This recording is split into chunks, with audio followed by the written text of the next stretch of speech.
Sana all. Janine, ibang mag-alaga. Eko, lalong bumabata. At tila, bagets pa rin.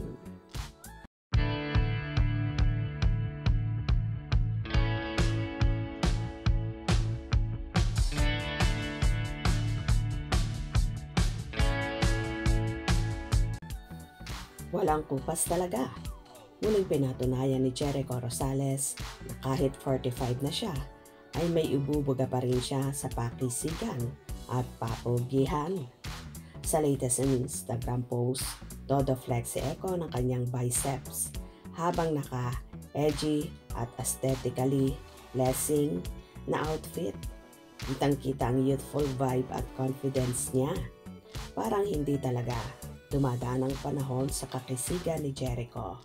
Bagets na bagets ang peg habang effortless pa rin ang kanyang charm. Dahil sa kanyang fresh at fit na aura, umani agad ng libo-libong likes at komento ang post. Maraming fans ang nagpahayag ng paghanga at syempre, hindi rin maiwasang mainggit ng ilan kay Janine Gutierrez dahil napakaswerte raw nito kay Eko. Matagal nang kilala si Jericho bilang isa sa mga aktor na hindi lang mahusay sa aktingan, kundi pati na rin sa pagpapatilin ng kanyang good looks at fit na katawan. Kaya naman hindi nakapagtataka na kahit 45 na, tila mas bata pa rin siyang tingnan kaysa ibang mas batang aktor.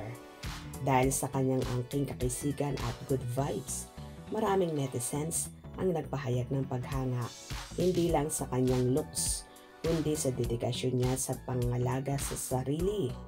Sa panahon ngayon kung saan madalas ang stress at pressure sa trabaho, tunay ngang inspirasyon si Jericho sa mga gustong maging healthy at fit. Sa huli na patunayan na naman ni Eko na hindi lang siya basta heartthrob, isa rin siyang simbolo ng dedikasyon at self-love. Masasabi ngang ibang mag-alaga si Janine dahil kitang-kita sa aura ni Jericho na masaya at very contented ang aktor. Lalo ngang nag-uumapaw ang kagwapuhan ni Jericho na tila ba di talaga tumatanda. Ito rin marahil ang nagustuhan ni Janine sa aktor na talagang marunong din mag-alaga ng katawan. Kagaya din niya na grabe ang disiplina sa sarili, kaya palaging nag-gym o kaya naman ay nagte-tennis. Fantastic ang matatawag si Eko na pwede pa rin makipagsabayan sa mga bata at may ibubuga pa rin ang kanyang tindig at kakisigan. Iba talaga kapag in love at kontento sa karelasyon. Para bang walang problema at super gaan lang ng lahat.